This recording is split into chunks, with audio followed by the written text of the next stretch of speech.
Apple is making changes to Siri, and these changes could become a major turning point in how we use iPhones, as in you might not be using your phone as much as you do now. It all comes down to blending better voice controls with AI. Right now, there's a bunch of different AI systems that are woven into all kinds of programs. Sometimes you might use Gemini if you're working with Google, but if you have an iPhone, you're using Siri, but you could also pull up ChatGPT. It's messy. But what if you can get an AI assistant to work across all of your apps and programs, and it understands your complicated voice commands? Well, then you don't need to even pull out the phone as much. Or do you even need a phone at all if another device could listen to what you need and do the tasks for you? Now, I would argue that device is already here. It just needs one more thing. Let's talk about how Apple's next evolution of Siri is coming along and how it's going to make things like the Apple Watch or even AirPods the new must-have devices to navigate the AI age. Apple says a brand new version of Siri is going to be launched sometime in 2026, so it can be better at helping you in a more personalized way. But here's the new twist that's being reported by Bloomberg. It could go beyond just helping inside of Apple's programs.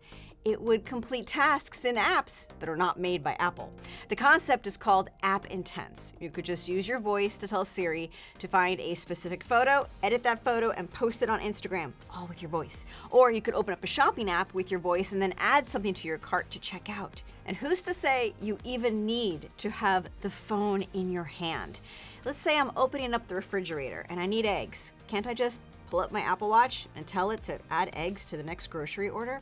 Siri, no matter what device you use, a watch, earbuds, a HomePod speaker, the assistant would be the one that operates these apps for you.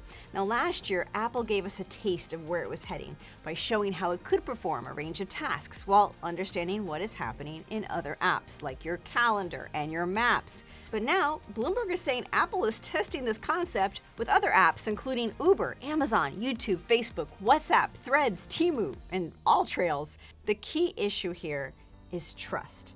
Can you trust that it worked if you're not doing it yourself on a screen? Well, you do need confirmation it worked enough times to earn that trust as a consumer, and Apple needs to have a high standard of testing to make sure it works. It's one thing to be annoyed when Siri doesn't play the song that you asked for it to pull up, but if you're including other apps, the stakes are higher. You can't have photos sent to the wrong people or book Uber rides to the wrong place or accidentally order 12 bunches of bananas when you just wanted 12 bananas. We don't need that kind of chaos. I already make a lot of asks of Siri when I'm in the car. When something is playing on the radio, I just use voice commands to ask it to Shazam the song, or I can say, route me to the nearest gas station, and it just does it. But if we can get to this idea of the assistant being trusted to follow my instructions across all sorts of programs, well, that is wonderful. I don't need a bright screen in my face. All I need, though, is something that can hear me and see my world to understand context, which takes me to the next evolution of Apple's AI devices. A good AI device needs sensors. It needs data about the world around you, and sometimes that is through microphones and cameras. Now, the Apple Watch and AirPods can step in to become that next generation of a hands-free AI device. Apple has been rumored to be tinkering with putting cameras in an Apple Watch, but there are also reports that Apple may be stopping that work so it can instead focus on smart glasses. But there is also talk of camera-equipped AirPods. This would be more like infrared cameras or something that could see your hand movements for gesture controls. Right now, the head of OpenAI, Sam Altman, is working with former Apple designer Jony to make a new type of AI device that could be your everyday helper. It's believed to be something you just put in your pocket or plop on your desk. But why even bother with all of that if the thing I'm wearing on my wrist can already be that ideal assistant if it gets the right AI? Now, right now, Siri in your phone can pull up ChatGPT, and reports say iOS 26 will have access to the new ChatGPT 5 model.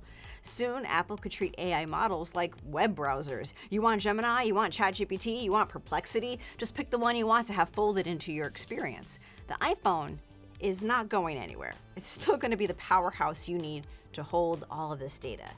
But making voice better is the next natural step to elevating the iPhone into a more balanced experience. It could be a smart move in a time where people are feeling like they want to escape their screen addictions.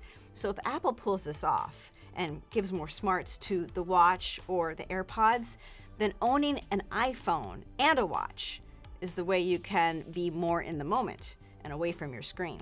But maybe that's just wishful thinking, because I still can't get Siri to add a song to the playlist with just my voice. So what do you want to see in the next version of Siri? Would you use a watch or earbuds as your AI device? If you made it to the end, leave a watch emoji or headphone emoji to let me know your preferred way to control a hands-free Siri. And I'll catch you next week for one more thing in the world of Apple.